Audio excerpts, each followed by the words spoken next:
امروز همچنین رئیس کمیته کار با جوانان و ورزشی نزد حکومت جمهوری تاجیکستان رحمانزاده عبدالله قربانعلی از آثارخانه شرف کمیته ملی المپی و قرارگاه فدراسیای جودوی مملکت از نزدیک دیدن نموده با رهبری فدراسیه سابق پهلوانی معروف کشور نورالله لایقов و دیگر مسئولان آن صحبت انجام داد. فراهم آوردن شرایط مساعد با کارمندان فدراسیه، آمادگی ورزشگران رشته جودو با مسابقه های بین المللی، تطبیق برنامه جودو در مکتب ها و اشتراک منتخب کشور در مسابقات انتخابی برای دریافت راحتی بازی های تابستانی المپی از مسئله های مرکزی ملاقات محسوب میشد.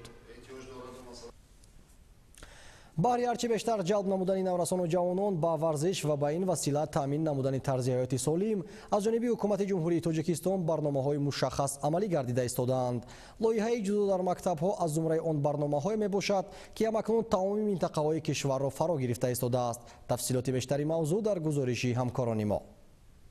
عملیشوی لایحه جدید جودو در مکتب‌ها که همکنون تمام منطقه‌های کشور را فرا گرفته ایستاده است، زمینه با اعتماد در رشد نمود ورزشی المپی خواهد گذاشت. جودو در مکتب‌های نوبت به نوحه قرار رسید تا از بین جوانان و نورسانی که در این رشته تمرین می‌نمایند ورزشکاران با مهارت را برای در آینده عضو منتخب کشورهای به جودو گردانیدن آماده سازد. مؤسسه تحصیلات میانه عمومی رقم 4 نوحه قرار از زمره آن مکتب‌های به حساب می‌رود که در برابر آماده ساختن خوانندگان بالایقت همچنین در سمت جلب نورسان به ورزش کارهای نظررس را به انجام رسانیده است. در برابر آماده ساختن خوانندگان بالایقت همچنین در سمت جلب نورسان به ورزش کارهای نظررس را به انجام رسانیده است. چون مؤسسه مذکور از زمان صاحب اقتدار شوروی فعالیت دارد، در زمان صاحب استقلالی کشور پورا از ثمر برآورده شده برای به ورزش مشغول شدن خوانندگان تالار ورزشی مورد استفاده خوانندگان مؤسسه مذکور قرار داده شده است که درس‌های تربیت جسمانی محض در آن همین تالار ورزشی برگزار می‌گردد. با وجود تلاش آموزگاری همین مؤسسه که با ساحه ورزش مشغول است، اسکندر عبیدالله توانست تالار ورزشی مؤسسه را پورا بار دیگر با تجهیزات موادهای آمادگی جسمانی و تربیت جسمانی پورا نمود و این از آن شهادت می‌دهد که فعالیت خوانندگان نسبت آموزش فن تربیت جسمانی نسبت مراغ ظاهر نمودن با این ساحه خیلی بیشتر می شود و نتیجه کار خوب اون است که سهم شاگردان مؤسسه در اشغال مسابقه های ورزشی در ناحیه، در ولایت، در جمهوری به نهایت نظررس است و گفته می توانیم که علاقه شاگردان آموزگار ما در سطح جمهوریوی علاقه شاگردانش برآمد خوب کرده ایستادند.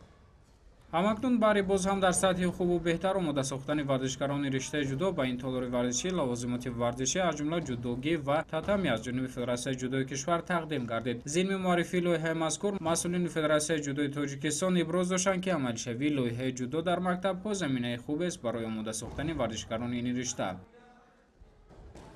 تشکر زیاد به فدراسیون بین المللی جودو برای کمکی که به فدراسیون جودوی جمهوری تاجیکستان از جهت تکنیکی کردن.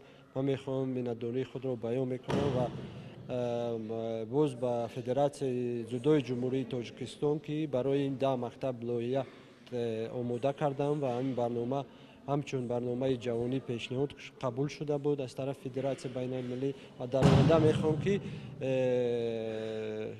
مکتب‌ها بسیارتر شوند با این برنامه تامین و رشد جودو در مملکت بسیار در درجه بلند باشد. برای همگان معلوم است که محض گشتنگران با مهارت زاده کوهستان هستند و البته لایحه مذکور از بین ورزشکاران مناطق جمهوری بهترین ها را عضو منتخب کشور می‌گرداند. من زیاده از 7 سال میشد که در این مؤسسه مشق کرده. من از استاد خودم خیلی می‌ندارم که با من همین نازکی‌های همین گونه ورزش رو با من یاد داده است. من منتداری خود رو با فدراسیون گوشتنی جودو بیان میکنم که با ما چنین لباس‌ها، مت‌های خیلی زیبا با ما آورده همین تامین میکنند. باعث به ذکر است که ورزشکاران مؤسسه مذکور در چندین مسابقه‌های سطح جمهوری اشتراک کرده به گرفتن جایهای نمایان دست یافتند. عملیشوی لایحه مذکور که همکنون در تمام منطقه‌های کشور ادامه دارد از بین این جودوچیان بهترین ها را انتخاب کرده برای اشتراک در مسابقه‌های سطح بین الملل و معرفی کشور خود در عرصه جهانی سفر برمیگردند.